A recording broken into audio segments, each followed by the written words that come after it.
وذكر فإن الذكرى تنفع المؤمنين.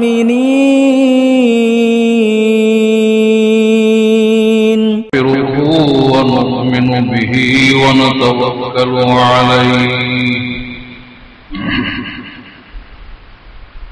ونعوذ بالله من شرور أنفسنا ومن سيئات أعمالنا من يهده الله فلا مضل له ومن يضلله فلا هادي له ونشهد أن لا إله إلا الله وحده لا شريك له ونشهد أن سيدنا ونبينا ومولانا محمدا عبده ورسوله صلى الله عليه وعلى آله وأصحابه وبارك وسلم.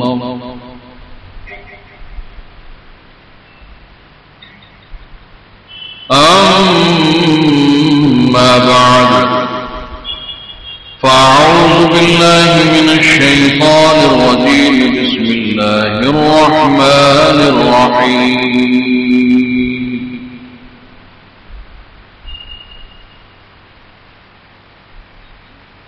وإذا حييتم بتحية فحيوا بأحسن منها أو ردوها إن الله كان على كل شيء حسيبا.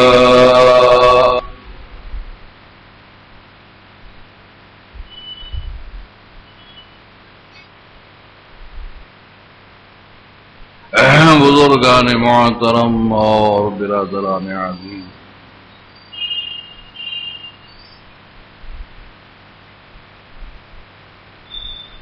یہ سورہ نساء 5ویں پارے کی ایک آیت ہے اور تراویح میں آج اس کی تلاوت ہوئی ہے۔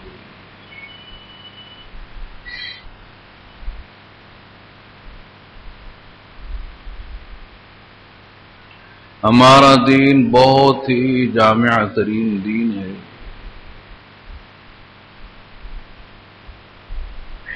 اور ہر ایک چیز کے آداب بتلائے گئے ہیں۔ ہمارے یہاں آپ کو ملیں گے کھانے کے آداب، پینے کے آداب اور سونے کے آداب، حتیٰ کہ استنجا کرنے کے آداب۔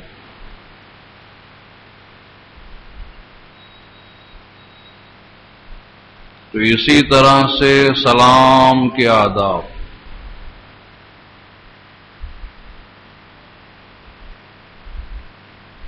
اور یوں تو ہر ایک مہذب مذہب کے اندر جب وہ آپس میں ایک دوسرے سے ملاقات کرتے ہیں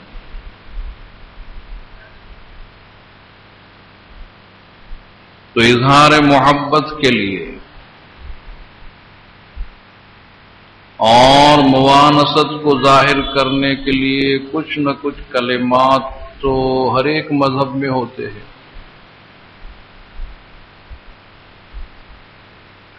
زمانہ جاہلیت میں جب اہل عرب آپس میں ملاقات کرتے تھے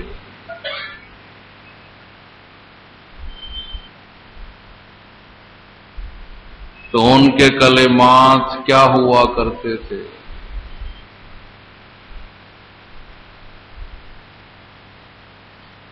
تو کبھی تو وہ دعا دیا کرتے تھے حیاک اللہ، اسی سے یہ تحیہ ہے، حیاک اللہ، کہ اللہ تمہیں زندہ رکھے۔ حالانکہ وہ زندہ ہی ہے.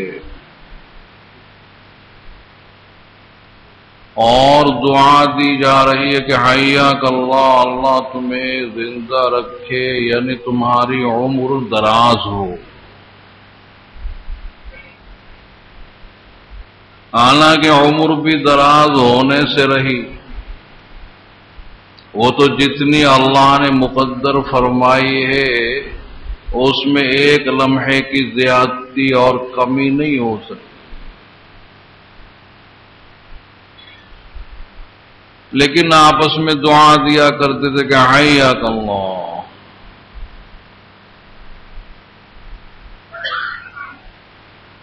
یا اسی طرح سے کہ انعم صباح،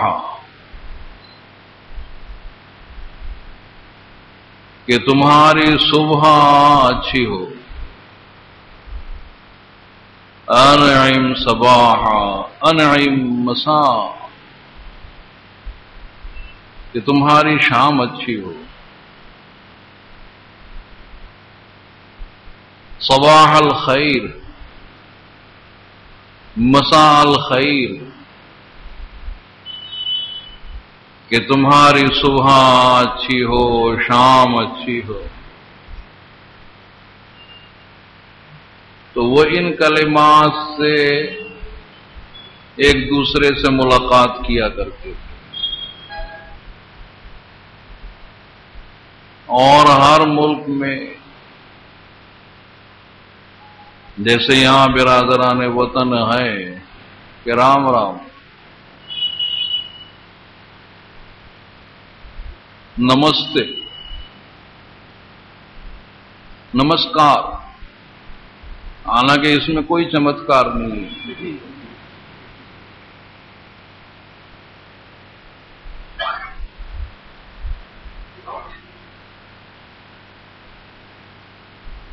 یا اہل یورپ ہیں تو وہی جو زمانہ جاہلیت میں عرب کے سلام تھے اس کا انہوں نے انگریزی میں ترجمہ کر لیا ہے، اور کچھ نہیں. کہ انعم صباح، کہ تمہاری صبح اچھی ہو، گڈ مارننگ.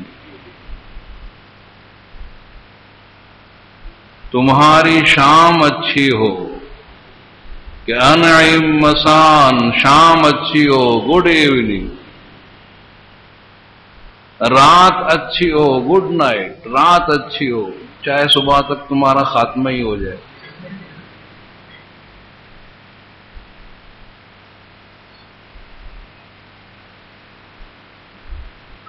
تو اگر آپ ہمارے سلام کا موازنہ کریں دیگر مذاہب کے سلام سے تو زمین و آسمان کا فرق پائیں گے. کہ کہاں دیگر مذاہب کے سلام کہ صبح اچھی ہو، شام اچھی ہو، رات اچھی ہو، اور کہاں ہمارا سلام ہے کہ ہمارے سلام میں دعا ہے سلامتی کی، کہ اللہ تعالی تمہیں سلامت رکھے اور ہمیشہ سلامت رکھے، دنیا میں بھی آخرت میں بھی. تو گویا ہمیشہ کے لیے سلامتی کی دعا دی جا رہی ہے، صرف صبح کے لیے یا صرف شام کے لیے، صرف رات کے لیے نہیں، بلکہ ہمیشہ کے لیے سلامتی کی دعا ہے.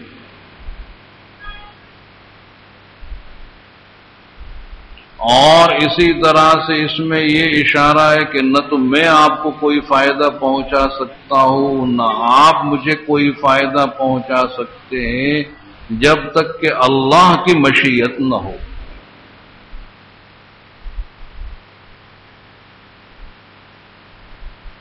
تو گویا اس میں تذکیر ہے، یاد دہانی ہے کہ اللہ کی مشیت کے بغیر کوئی کسی کو نفع نہیں پہنچا سکتا.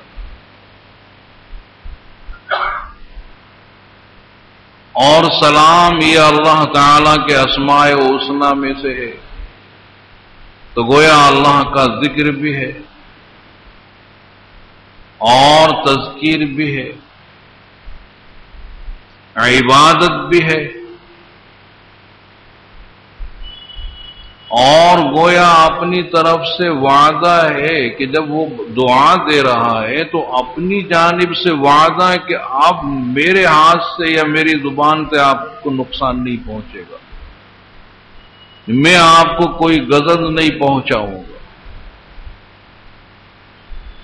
اور کامل مسلمان وہی ہے کہ دوسرے مسلمان اس کی زبان سے ہاتھ سے سلامت رہے۔ مشہور روایت میں کہ المسلم من سلم المسلمون من لسانہ ویدہ، کہ کامل مسلمان تو وہ ہے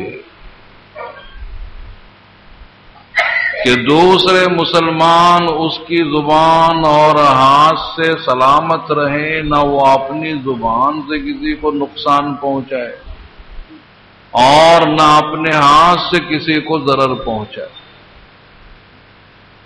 کہ المسلم من سلم المسلمون من لسانہ،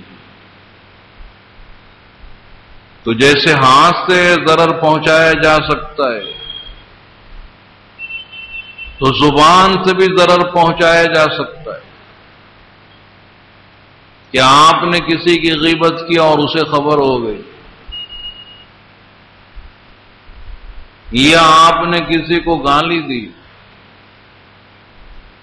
کسی کی عیب جوئی کی، طعنہ زنی کی، دل خراش باتیں کہیں، تو جب دل خراش باتیں کہی ہیں اس کے بارے میں تو اس کا دل تو زخمی ہو جائے گا۔ تو اسی لیے کسی نے عربی میں کہا ہے کہ جراحات السنان لها التئام ولا يلتام ما جرح اللسان، کہ تیر کا تلوار کا گھاؤ تو بھرا، لگا جو زخم زباں کا رہا ہمیشہ ہرا۔ کہ ہتھیاروں کے گھاؤ تو بھر جایا کرتے ہیں، لیکن جو زخم آپ نے زبان سے اس کے قلب کو پہنچایا ہے وہ بھرنے والا نہیں، وہ اس کو یاد آیا کرے گا کہ فلاں نے میرے بارے میں ایسا کہا۔ تو کامل مسلمان وہ ہے کہ المسلم من سلم المسلمون، کہ مسلمان تو وہ ہے کہ دوسرے مسلمان اس کی زبان اور ہاتھ سے سلامت رہے۔ تو یہ سلامتی کی دعا دے رہا ہے اور اسے یاد دلا رہا ہے کہ میں آپ کو کوئی فائدہ نہیں پہنچا سکتا، نہ آپ مجھے کوئی فائدہ پہنچا سکتے ہیں جب تک کہ اللہ کی مشیت نہ ہو۔ تو اس میں تذکیر بھی ہوئی اور اس میں اللہ کا ذکر ہے، دعا ہے اس کے لیے، وعدہ ہے اپنی جانب سے کہ میں آپ کو کوئی گزند نہیں پہنچاؤں۔ تو اب جو خوبی ہمارے سلام میں ہے وہ دیگر مذاہب کے سلام میں نہیں ہے۔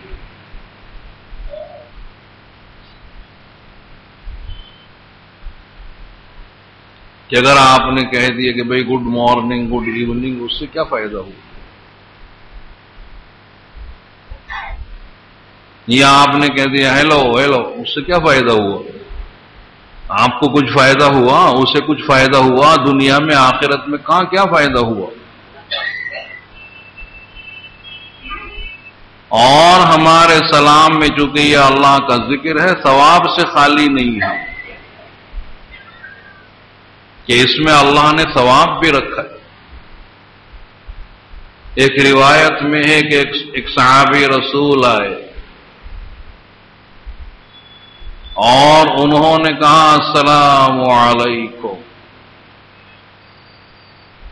اور حضور اکرم صلی اللہ علیہ وسلم نے جواب دیا اور جواب دینے کے بعد ارشاد فرما کہ عاشر، کہ 10 نیکیوں کا ثواب مل گیا، 10 نیکیوں کا ثواب۔ ایک اور آئے اور انہوں نے کہا السلام علیکم ورحمۃ اللہ،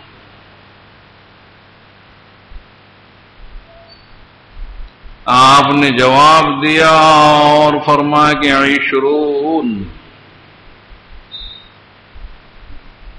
کہ 20 نیکیوں کا ثواب۔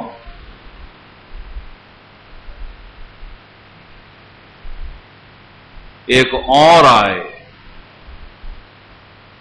اور انہوں نے سلام کیا السلام علیکم ورحمۃ اللہ وبرکاتہ، تو آپ نے جواب دیا اور فرما کہ 30 کہ اس کہنے والے کو 30 نیکیوں کا ثواب، اور فرما کہ تمہارے فضائل اسی طرح سے ہیں جیسا تم نے کہا، کہ اس پہلے کو کم ثواب ہے، دوسرے کو اس سے زیادہ ہے، تیسرے کو اس سے زیادہ ہے۔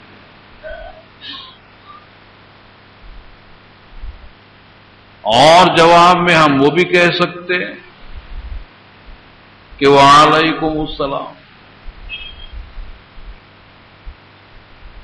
ورنہ اصل تو ہے کہ ہم بڑھا کر جواب دیں۔ اگر کسی نے ہم سے کہا السلام علیکم تو ہم کہیں گے وعلیکم السلام ورحمۃ اللہ، بڑھا کر جواب دینا افضل ہے۔ اس نے کہا السلام علیکم ورحمۃ اللہ، ہم کہیں گے وعلیکم السلام ورحمۃ اللہ وبرکاتہ، کہ اذا حییتم بتحیۃ فحیوا باحسن منہا، کہ جب تمہیں کوئی سلام کرے تو تم اس سے احسن اور بہتر الفاظ میں جواب دو، اور ردوہا، یہ لوٹا دو برابر سرابر،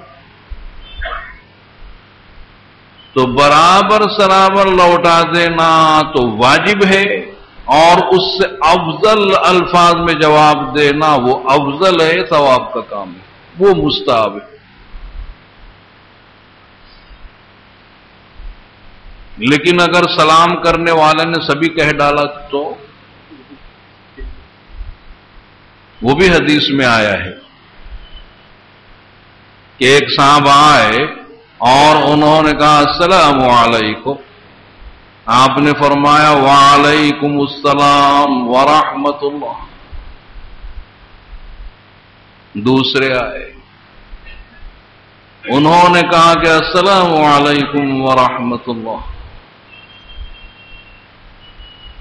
آپ نے فرمایا کہ وعلیکم السلام ورحمۃ اللہ وبرکاتہ۔ تیسرے آ گئے اور کہا کہ السلام علیکم ورحمۃ اللہ وبرکاتہ، آپ نے فرمایا کہ وعلیکم السلام، تو وہ تو ناراض سے ہو گئے کہ دیکھیے آپ نے ان کو بڑھا بڑھا کر جواب دیا اور مجھے تو اتنا بھی نہیں دیا۔ تو فرمایا کہ ارے اللہ کے بندے، تو نے میرے واسطے چھوڑا ہی کیا، سب تو نہیں کہہ ڈالا۔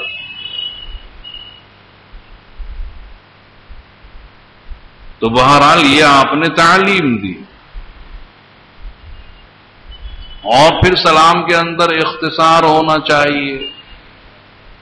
ابن عباس کی روایت میں کہ السلام قد انتہا الی البرکہ، کہ سلام برکت پر پورا، اس کے آگے نہیں ہے، ہاں بعض روایتوں میں وہ مغفرتہ کا اضافہ ہے، لیکن صحیح روایتوں میں نہیں ہے، وہ برکات۔ اور بعض جاہل ہوتے ہیں کہ السلام علیکم ورحمۃ اللہ وبرکاتہ ومغفرتہ، جنت مقام دوزخ حرام۔ اب وہ کہاں سے لے آئے ہیں؟ سلام میں تو ویسے بھی اختصار ہونا چاہیے کہ ادھر سے آپ جا رہے ہیں، سامنے سے کوئی آ رہا ہے تو وہاں کہاں آپ رک جائیں گے؟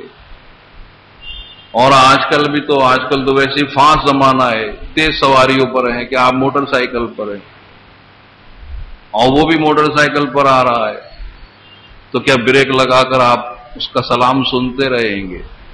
تو پھر گاڑی چلے گی کب؟ پہنچیں گے کب؟ تو وبرکاتہ پر سلام پورا، وبرکاتہ اور مغفرتہ وہ صحیح روایتوں میں نہیں ہے۔ تو بہرحال اسلام میں یہ سلام ہے، اور یہ گویا کہ یہ بھی ہمارا سلام تو بہت قدیم ہے، یہ نہیں کہ آپ نے کوئی نئی چیز ہم کو دی ہے، بلکہ بہت پرانی چیز کہ جب اللہ تعالی نے سیدنا حضرت آدم علیہ السلام کو پیدا فرمایا تو حق تعالی نے حضرت آدم علیہ السلام کو حکم دیا کہ آدم، وہ فرشتوں کی جماعت بیٹھی ہوئی ہے اور آپ جا کر انہیں سلام کہیں اور کہیں کہ السلام علیکم، اور ان کا جواب سنیں کہ وہ جواب میں کیا کہتے ہیں، اور وہ سلام ہوگا آپ کا اور آپ کی ذریت کا۔ حضرت آدم علیہ السلام فرشتوں کی اس جماعت کے پاس پہنچے اور کہا کہ السلام علیکم، انہوں نے کہا وعلیکم السلام ورحمۃ اللہ، کہ بس یہ سیکھ لو، یہ تمہارا آپس میں سلام ہے، تمہاری اولاد کا۔ تو حضرت آدم علیہ السلام کے زمانے سے یہ سلام تھا، لیکن بعد کے لوگ بھول گئے اور آپ نے اسی کو تازہ فرمایا۔ اسی طرح سے ایک حدیث میں ہے کہ تم جنت میں نہیں جا سکتے جب تک کہ تم ایمان والے نہ ہو، تم جنت میں داخل نہیں ہو سکتے یہاں تک کہ تم مومن ہو، اور مومن کامل نہیں ہو سکتے جب تک کہ تم آپس میں ایک دوسرے سے محبت نہ کرو۔ اور آیا میں تمہیں بتلاؤں کہ جب تم اسے کرنے لگو گے تو آپس میں ایک دوسرے سے محبت کرنے لگو گے، اور وہ چیز ہے سلام کرنا، کہ سلام کو عام کر دو، سلام کو پھیلاؤ، ہر کس و ناکس کو سلام کرو اور سلام کو رواج دو، اس سے آپس میں محبت پیدا ہوگی۔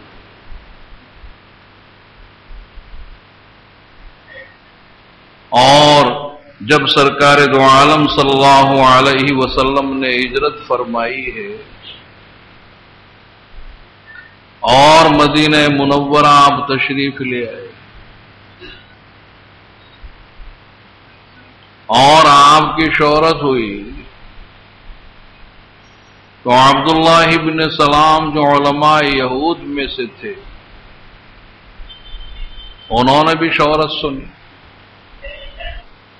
اور انہوں نے اپنی آسمانی کتابوں میں پڑھا ہوا ہے نبی آخر الزماں کے بارے میں، اور وہ اچھی طرح سے جانتے کہ نبی آخر الزماں کون ہوں گے، کیسے ہوں گے، کہ ان کا نام کیا ہوگا، ان کے والد کا نام کیا ہوگا، جائے پیدائش اور مقام ہجرت، ان کا حلیہ، شکل و صورت، وہ اچھی طرح سے واقف تھے۔ تو اب دیکھنے کے لیے حاضر خدمت ہو گئے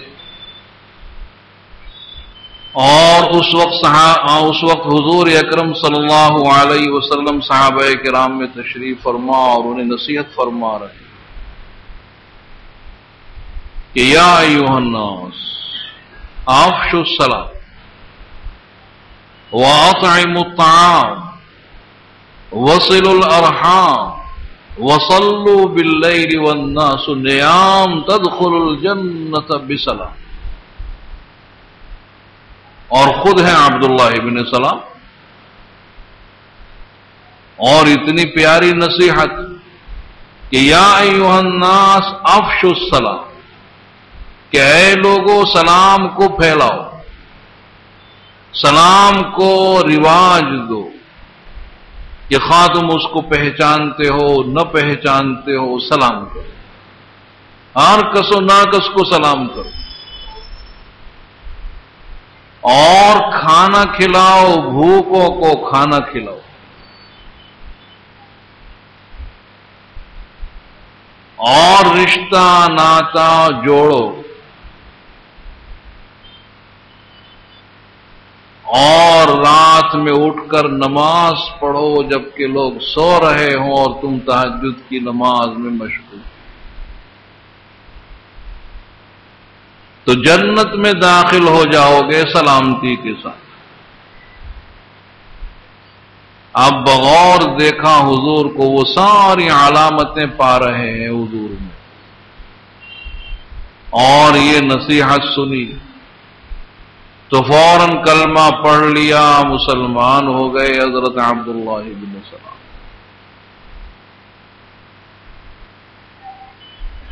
اور پھر حضور کے ساتھ ہی رہے حتیٰ کہ جنتی ہونے کی خوشخبری آپ نے سنائی. اور وہ اس لیے ایک صحابی رسول کہتے ہیں کہ ایک مسجد میں تھا، مسجد نبوی میں، اور یہ حضور کی وفات کے بعد کا واقعہ ہے کہ ایک بڑے میاں بوڑھے شخص آئے، نماز پڑھی، جا رہے ہیں. لوگوں نے کہا کہ یہ جنتی ہے. میں نے تحقیق کی، معلوم کہ عبداللہ ابن سلام ہے اور لوگ ان کو جنتی کہتے ہیں. تو میں ان کے پیچھے پیچھے آخر جنتی کیوں کہتے ہیں؟ تو وہ اپنے گھر میں داخل ہو رہے ہیں، میں نے اجازت چاہی، انہوں نے اجازت دے دی، اور میں نے واقعہ سنایا کہ آپ نماز پڑھ کر جا رہے تھے، لوگوں نے بتلایا کہ یہ جنتی ہے. تو آخر آپ کے جنتی ہونے کا راز کیا ہے؟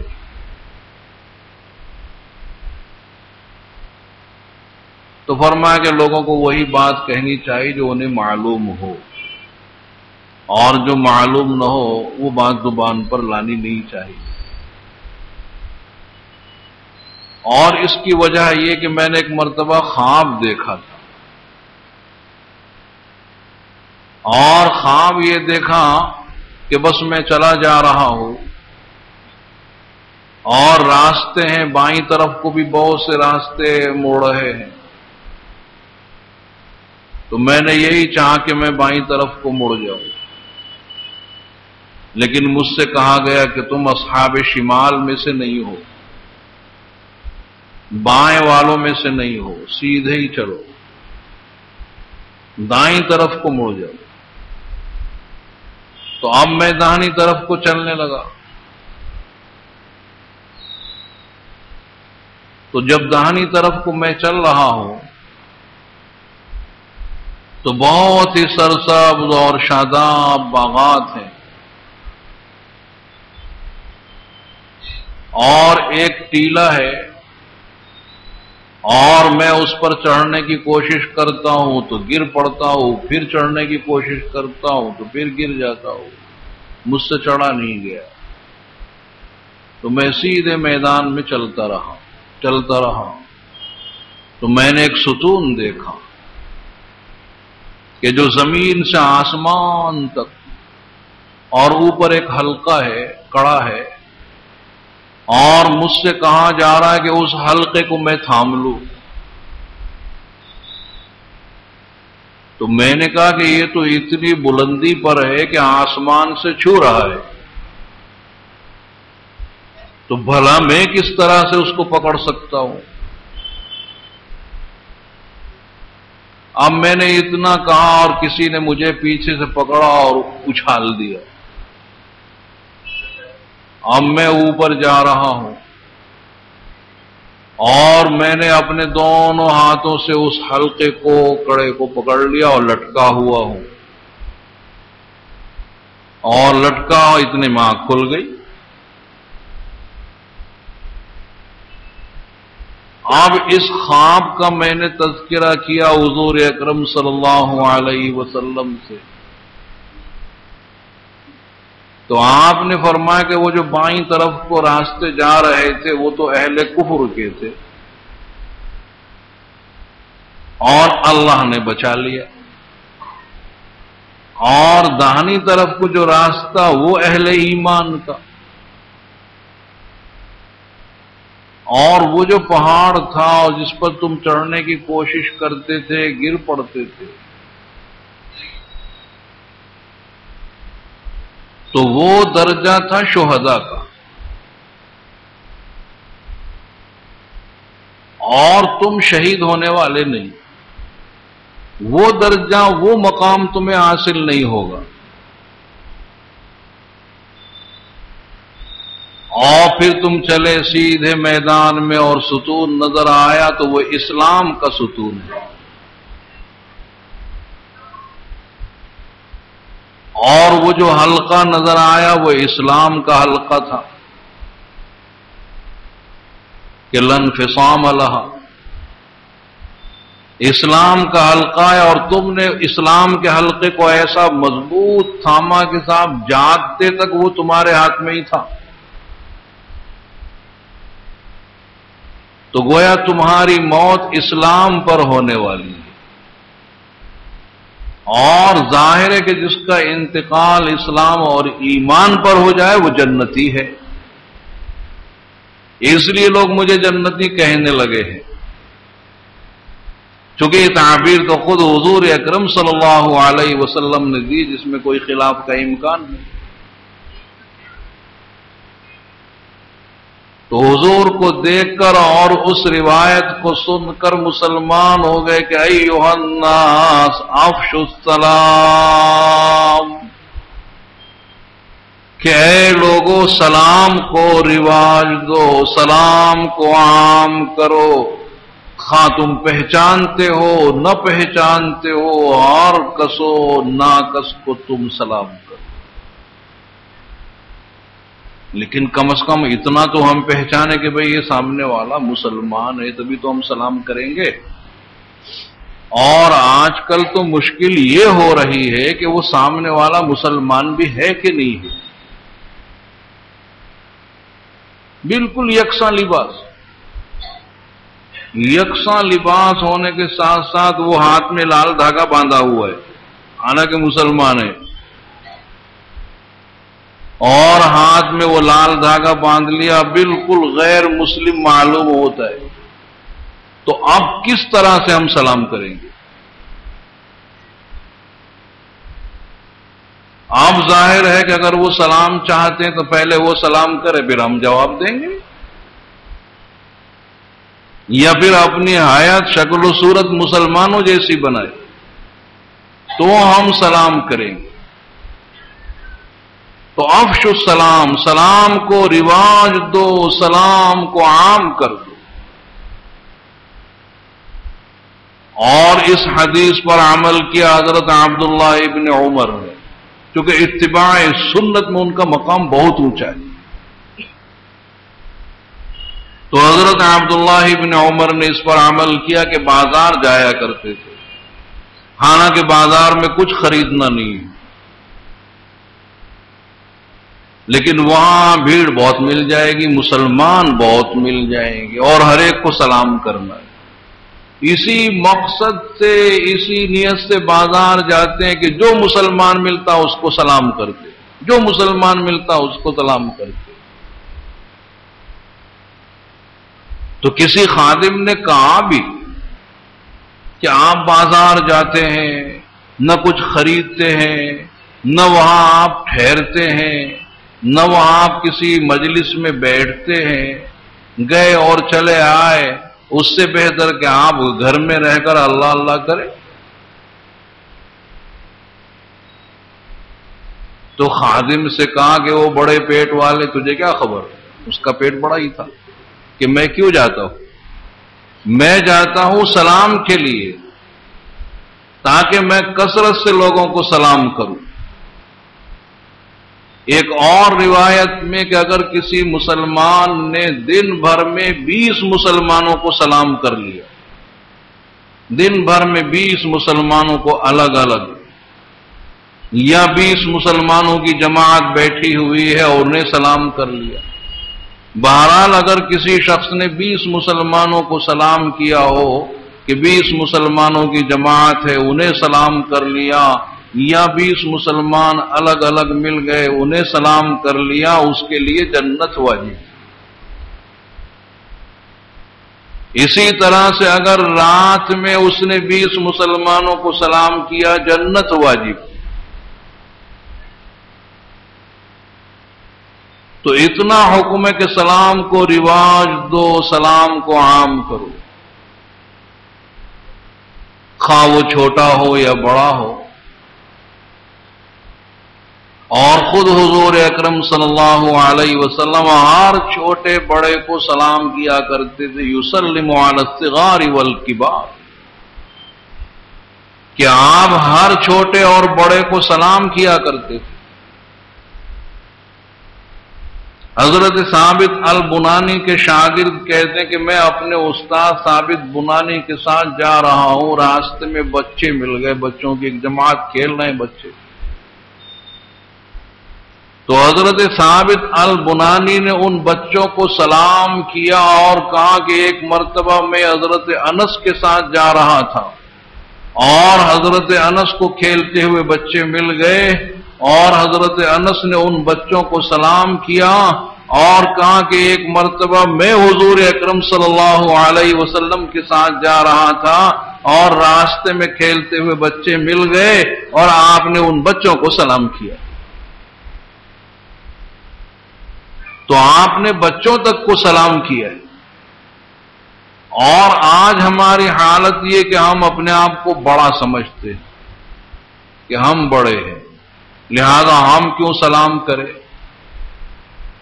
استاد یہی چاہے گا کہ شاگرد مجھے سلام کرے، ٹیچر یہی چاہے گا کہ جو اسٹوڈنٹس وہ مجھے سلام کرے، افسر یہ چاہے گا ماتحت مجھے سلام کرے، اور بڑا یہ چاہتا ہے کہ چھوٹا مجھے سلام کرے۔ ویسے سلام تو چھوٹے کو کرنا ہی چاہیے، لیکن کم سے کم بڑا اپنے دل میں یہ تو نہ سوچے کہ چھوٹا مجھے سلام کرے، بلکہ موقع تو بڑا بھی چھوٹے کو سلام کر لے۔ کہ آخر حضور اکرم صلی اللہ علیہ وسلم بعض مرتبہ صحابہ کرام کو سلام کرتے ہیں، اور حضور سے بڑا کون ہوگا؟ اور حضور سلام کر لیتے ہیں، بڑوں کو کر لیتے ہیں، بچوں کو آپ سلام کر لیتے ہیں۔ تو سلام کو رواج دینا چاہیے، سلام کو عام کرنا چاہیے۔ اسی طرح سے اگر ہم اپنے گھر میں داخل ہوں تو اہل خانہ کو سلام کرنا چاہیے، اور سلام کرنے سے گھر میں برکت ہوگی۔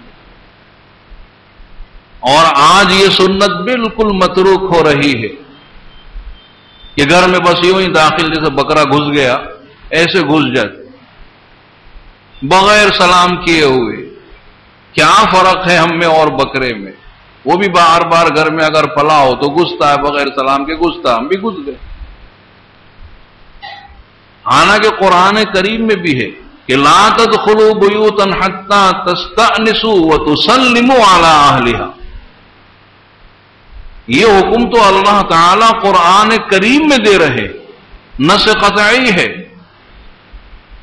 کہ بغیر اجازت اور بغیر سلام کے گھر میں نہ جاؤ۔ اگر کسی اور کا گھر ہے تو وہاں اجازت بھی لینی چاہیے، اور اگر اپنا ہی گھر ہے تو اجازت کی ضرورت نہیں، لیکن سلام کرنا چاہیے۔ تو اپنے اہل خانہ کو سلام کرے، گھر والوں کو سلام کر کے گھر میں داخل ہوں، اسی طرح جب گھر سے نکل رہے ہوں تو پھر سلام کر کے نکلے، اور اسی طرح سے کسی مجلس میں جائیں تو سلام کر کے بیٹھیں، جب وہاں سے اٹھیں تو پھر سلام کر کے۔ اور حدیث میں یہ بھی آیا ہوا ہے کہ وہ پہلا سلام کوئی بعد والے سلام سے افضل نہیں ہے، دونوں برابر ہیں، کہ جب تم گئے تو تم نے سلام کیا، جب وہاں سے اٹھو تو سلام کر کے اٹھو۔ اور اگر گھر میں ہم گئے، گھر میں کوئی بھی نہیں ہے، خالی گھر پڑا ہوا ہے، تو بھی سلام کرنا چاہیے، کہ سلام کر کے داخل ہوں۔ اور اب وہ مخلوق کے جو ہم کو ہماری آنکھوں سے نظر نہیں آتی وہ جواب دے گی، جواب دے گی، لیکن وہ جواب ہم نہیں سنیں گے، وہ بھی اللہ کا کرم ہے۔ اور نہ اگر سلام کا جواب سنائی دے تو پھر تو ہم جانے کے نہیں کہ یہاں تو کوئی ہے، تو وہ ملائکہ آپ کو جواب دیں گے، وہ فرشتے آپ کو جواب دیں گے۔ تو بہرحال بڑا بھی چھوٹے کو سلام کر سکتا ہے۔ آپ دیکھیں جب سرکار دو عالم صلی اللہ علیہ وسلم کو معراج ہوئی ہے اور اللہ تعالیٰ نے آپ کو آسمانوں پر بلایا، اس لیے کہ آپ نے راہ خدا میں بڑی تکلیفیں اٹھائیں کہ آپ کے جو چچا تھے غمگسار ابو طالب، ان کا انتقال ہو گیا، اور جو آپ کے اہلیہ خدمت گزار حضرت خدیجہ وصال فرما گئی، تو کفار مکہ کی جانب سے بہت ایذائیں، آپ طائف گئے، انہوں نے اور تکلیفیں پہنچائی۔ تو پھر حق تعالیٰ نے اپنے محبوب کو اوپر بلایا ہے۔ آپ کا اعزاز دیکھیے کہ اللہ تعالیٰ نے اپنے محبوب کو اوپر بلا لیا ہے، 7ویں آسمان کے اوپر آپ پہنچ گئے، سدرۃ المنتہا سے بھی آپ آگے نکل گئے، کہ جہاں جبریل علیہ السلام کی آخری حد سدرۃ المنتہا، آپ اس کے بھی اوپر تشریف لے، اور وہاں حق تعالیٰ نے فرمایا کہ السلام علیک ایھا النبی ورحمۃ اللہ وبرکاتہ، کہ جو ہمارا تشہد، ہماری اتحیات روزانہ ہم پڑھتے، تو جب آپ وہاں پہنچے تو وہ آپ کی طرف سے کہا گیا کہ التحیات للہ والصلوات والطیبات، کہ تمام عبادات قولیہ، تمام عبادات بدنیہ، تمام عبادات مالیہ اللہ کے لیے۔ یہ معنی ہے اس کے، روزانہ پڑھتے ہیں بغیر سمجھے کہ التحیات للہ والصلوات والطیبات، کہ تمام عبادات قولیہ، تمام عبادات بدنیہ، تمام عبادات مالیہ اللہ کے لیے۔ وہاں سے جواب آیا کہ السلام علیک ایھا النبی ورحمۃ اللہ وبرکاتہ، کہ سلام ہو آپ پر اے اللہ کے نبی، آپ پر سلام، اور آپ پر اللہ کی رحمتیں اور برکتیں ہوں۔ محبت تو دیکھیے آپ کو اپنی امت کی کتنی محبت تھی، آپ نے اپنی امت کو وہاں بھی تو فراموش نہیں کیا کہ یہ اللہ تعالیٰ کا سلام مجھے مل رہا ہے، تو اس سلام میں اپنی امت کو شامل کر لینا چاہیے۔ تو وہاں بھی آپ اپنی امت کو بول نہیں گئے کہ یہ تو اللہ تعالی کی طرف سے سلام آ رہا ہے، اور اس سلام میں اپنی امت کو شامل کر لینا چاہیے۔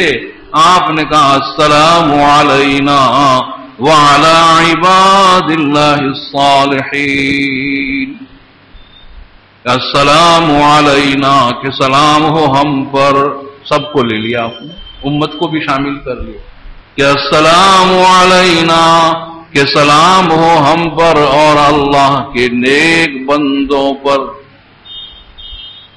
وہاں جو ملائکہ ہوں گے، اور انہوں نے یہ سب سنا، کہا اشہد ان لا الہ الا اللہ واشہد ان محمدا عبدہ ورسولہ. یہ ہے ہماری اتحیات کہ کچھ آپ کی طرف سے کہا ہوا، پھر کچھ اللہ نے کہا، پھر کچھ آپ نے فرمایا، پھر ملائکہ نے کہا، تو اللہ نے آپ کو سلام کیا. تو معلوم ہے کہ بڑے بھی چھوٹوں کو سلام کر سکتے، اس بات کے ہم منتظر نہ رہیں کہ صاحب وہ چھوٹا ہی ہم کو سلام کرے، بلکہ آپ سبقت کرتے ہوئے سلام کر لیں. اور یہ سلام کرنا تو سنت ہے، سنت سے مؤکدہ ہے، اور جواب دینا واجب ہے.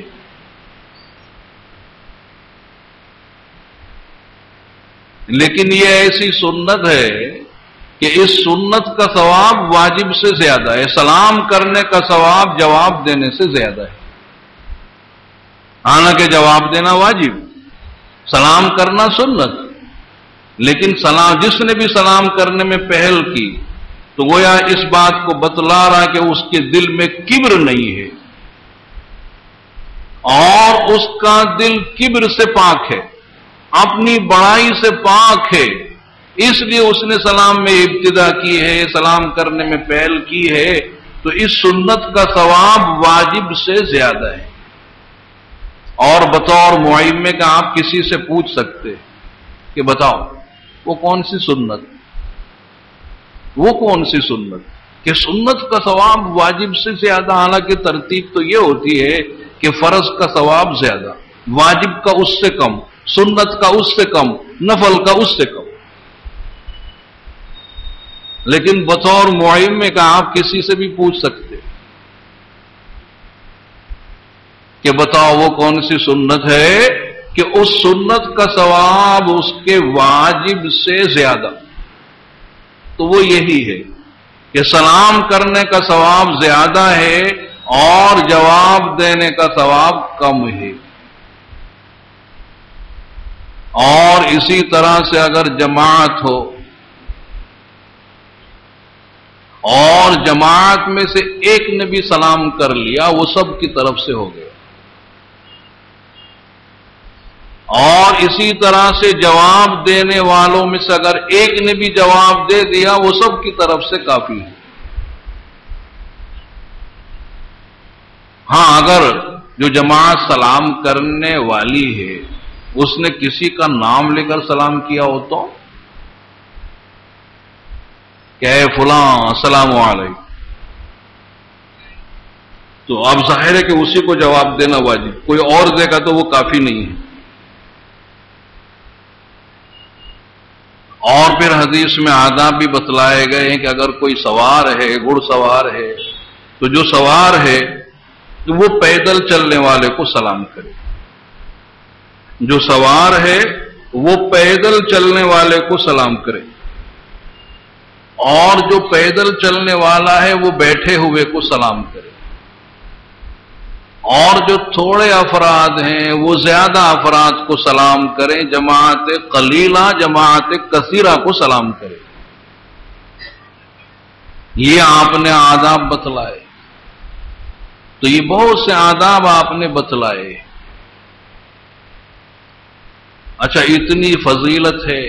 اچھا، خط اگر آیا ہے اور خط میں لکھا السلام علیکم، خط میں تو ہوتا ہی ہے السلام علیکم، اور ابھی آپ نے سنا کہ جواب دینا واجب ہے، لہذا اب اس خط کا جواب دینا واجب،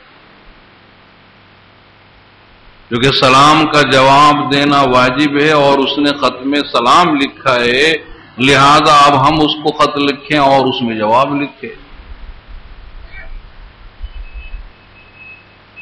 یہ بعض علماء نے کہا، بعض نے کہا کہ نہیں، جواب لکھیں گے تو پوسٹ کارڈ چاہیے، انتردیشی چاہیے، کور چاہیے، کوئی فری میں تھوڑی آتے. اس میں پیسہ لگتا ہے. ہو سکتا ہے کہ بعض کے پاس پیسہ نہ ہو تو کہاں سے لائے گا وہ پوسٹ کارڈ, کہاں سے لائے گا, اور صاحب وہ انتردیشی کہاں سے لائے گا. اور اگر اس کو ایسا ہی جواب مطلوب تھا تو جوابی لکھتا, جوابی خط لکھتا تو ہم جواب دیتے. تو زبان سے جواب دے دیا جائے. اگر آپ کے پاس پیسے نہیں ہیں اور اس کو خط لکھنا نہیں ہے, بہرحال جب بھی آپ نے پڑھا کہ اس کے خط میں سلام آیا ہوا ہے, السلام علیکم, تو آپ زبان سے جواب دے دیں. ورنہ ایک واجب آپ کے ذمہ رہ جائے گا. اتنا یاد رکھیں کہ ایک واجب آپ کے ذمہ رہ جائے گا, اور اگر واجب ترک ہو گیا تو آخرت میں پکڑ ہونے کی ہے. اچھا, اتنی اہمیت ہے سلام کرنے کی, جواب دینے کی, لیکن پھر بھی بعض مواقع ایسے کہ سلام کرنا بجائے ثواب کے مکروہ ہے کہ انہیں سلام نہ کیا جائے. جیسے کوئی قضاء حاجت میں مصروف ہو, کوئی قضاء حاجت میں مصروف ہے, بیت الخلاء میں ہے, اور اس کو کیا آپ باہر سے سلام کریں گے؟ یا کوئی باتھ روم میں ہے, نہا رہا ہے, یا اسی طرح سے وہ کھانا کھا رہا ہے, نماز پڑھ رہا ہے, قرآن پاک کی تلاوت کر رہا ہے, اذان کہہ رہا ہے, اقامت کہہ رہا ہے, انہیں سلام نہیں کرنا چاہیے. اور اگر آپ نے کیا تو اس کے ذمے جواب دینا واجب نہیں کہ کھاتے کھاتے اگر جواب دے گا اور لقمہ حلق میں پھنس گیا تو اس بیچارے کی جان چلی جائے گی. تو اس کے ذمے جواب دینا واجب نہیں. ہاں اگر چاہے تو دے سکتا ہے کھانا کھانے والا یا قرآن پاک کی تلاوت کرنے والا یا درس دینے والا, وہ اپنی تلاوت اور اپنے درس کو روک کر جواب دے سکتا ہے. لیکن جو قضاء حاجت میں مصروف ہو یا نہا رہا ہو, وہاں تو جواب دینا مکروہ ہے, جواب دینا بھی مکروہ ہے. اور اسی طرح سے اگر غیر مسلم ہیں تو سلام کرنے میں پہل نہ کی جائے, ابتدا نہ کی جائے کہ ہم سلام کرنے میں پہل نہیں کریں گے, ابتدا نہیں کریں. ہاں اگر انہوں نے سلام کیا تو اگر انہوں نے سلام کیا تو ہم کہہ دیں گے وعلیکم, بس وعلیکم, اتنا کہہ کر ہم خاموش ہو جائیں گے. جیسے حدیثوں میں ہے کہ یہود آیا کرتے تھے حضور کی خدمت میں. یہود شرارتی قوم ہے نا, میں نے پہلے ہی کہا بہت شرارتی قوم, حضور کی خدمت میں آتے ہیں. بہت سی ان کی شرارتیں ہیں کہ حضور کی مجلس میں آتے تھے اور چھینکتے تھے, پتہ نہیں وہ نسوار رکھ کے لے آتے ہوں گے تاکہ حضور کہیں کہ یرحمک اللہ. اور حضور جانتے کہ حضور نبی ہیں, اور اگر کہہ دیا کہ یرحمک اللہ, اللہ رحم فرمائیں گے, ہماری مغفرت ہو جائے گی. لیکن آپ جانتے ہیں ان کی شرارت کو, آپ کہتے ہیں کہ یہدیکم اللہ, کہ اللہ تمہیں ہدایت دے. تو اسی طرح سے یہ آپ کی مجلس میں آتے ہیں اور سلام کس طرح سے کرتے ہیں کہ السلام علیکم, لام چھوڑ جاتے ہیں, جو بیچ میں لام ہے وہ چھوڑ جاتے ہیں اور کہتے ہیں السلام علیکم, السلام علیکم. اور سننے والا سمجھے کہ شاید سلام ہی کیا ہوگا, لیکن آپ سمجھ جاتے ہیں کہ انہوں نے سلام نہیں سام کہا ہے. اور سام کے معنی آتے ہیں موت کے, ہلاکت کے. السلام علیکم کہ تمہیں موت آئے, تم مرو, تمہیں ہلاکت ہو. تو آپ فرما دیتے کہ وعلیکم. ایک مرتبہ حضرت عائشہ نے سن لیا تو حضرت عائشہ تو اتنی ناراض ہوئی کہ وعلیکم السلام والدام. تو آپ نے حضرت عائشہ کو روکا کہ اللہ تعالیٰ فحش کلامی کو پسند نہیں کرتے, اللہ تعالیٰ نرمی کو پسند فرماتے ہیں, سختی کو پسند نہیں فرماتے. اور نرمی پر اللہ تعالیٰ وہ اجر و ثواب دیتے جو سختی پر نہیں دیا کرتے. تو وہ عرض کرتے کہ یا رسول اللہ آپ نے سنا نہیں کہ انہوں نے کیا کہا؟ انہوں نے السلام کہا ہے کہ السلام علیکم. فرمایا کہ تم نے میرے جواب کو نہیں سنا. تم نے میرے جواب کو نہیں سنا کہ میں نے کیا کہا. میں نے کہا وعلیکم، کہ تم پر کیا؟ وہی جو تم نے کہا، جو تم نے کہا وہی. اور ظاہر ہے کہ ان کی دعا میرے حق میں قبول نہیں ہوگی اور میری بد دعا ان کے حق میں قبول ہوگی.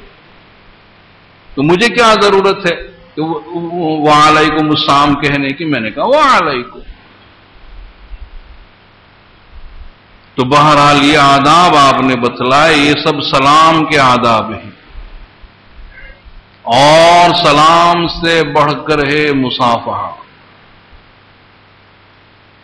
اس لیے کہ سلام کے لیے تو غیبوبت خفیفہ کافی ہے کہ تھوڑی دیر کے لیے بھی اگر دونوں ایک دوسرے سے غائب رہے تو سلام کر سکتے ہیں. جیسے دو آدمی چلے جا رہے ہیں اور بیچ میں کوئی درخت آ گیا، ایک ادھر سے اور ایک ادھر سے، یا بیچ میں کوئی دیوار آ گئی اور ایک ادھر سے اور ایک ادھر سے، آگے جب دونوں ملاقات کریں تو پھر سلام کر سکتے.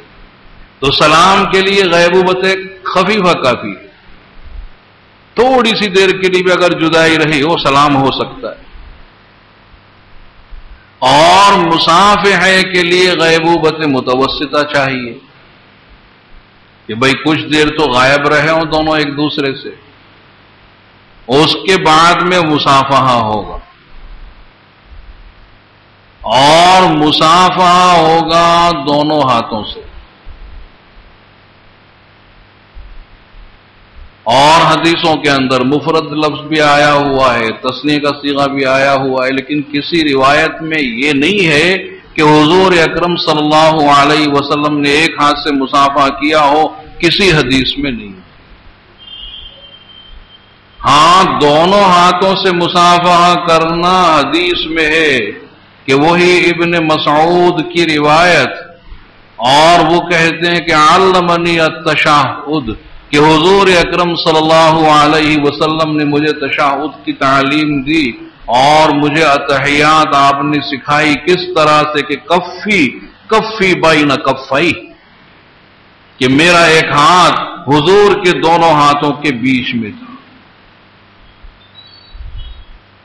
تو گویا حضور نے دونوں ہاتھوں سے مصافحہ کیا، اور وہ تو اپنے ہاتھ کے شرف کو بیان کر رہے ہیں کہ ذرا میرے ہاتھ کے شرف کو تو دیکھو کہ میرا یہ ایک ہاتھ حضور کے دونوں ہاتھوں کے بیچ میں تھا.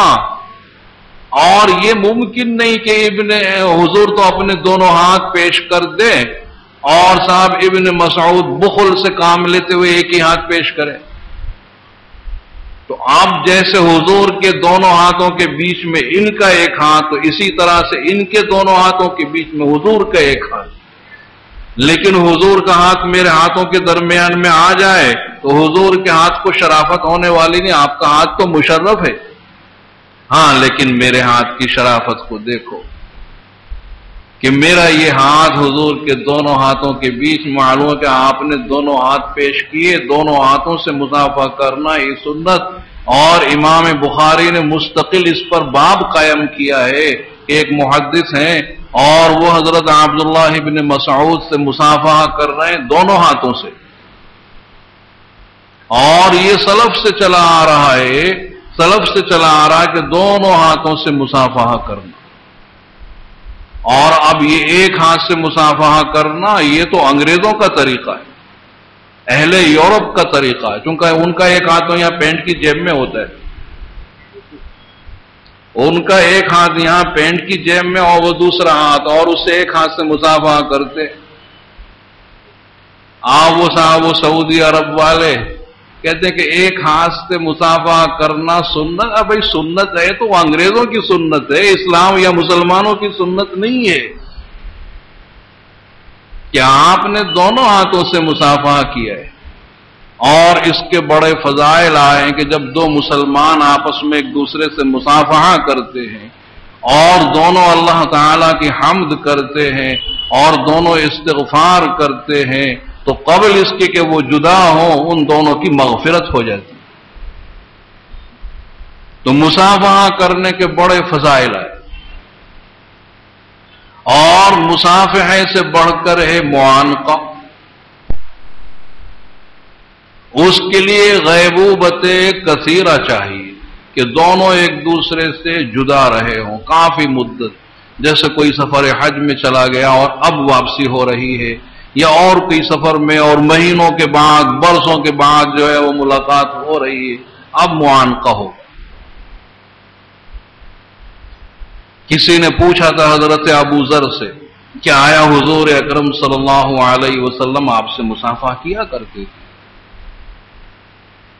تو فرمایا کہ جب بھی ملاقات ہوئی حضور نے ہمیشہ مصافحہ کیا ہے، بلکہ ایک مرتبہ حضور نے مجھے بلوایا، کسی قاصد کو بھیج دیا میرے گھر، اور آپ نے مجھے یاد فرمایا، مجھے بلایا، اتفاقاً میں گھر میں نہیں تھا۔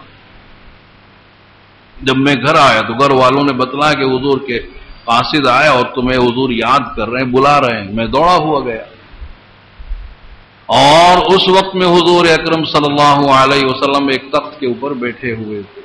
جب میں حاضر خدمت ہوا تو آپ نے معانقہ فرمایا، آپ نے گلے لگا لیا، اور وہ تو بہت ہی عمدہ تھا، بہت ہی عمدہ تھا کہ حضور سے معانقہ۔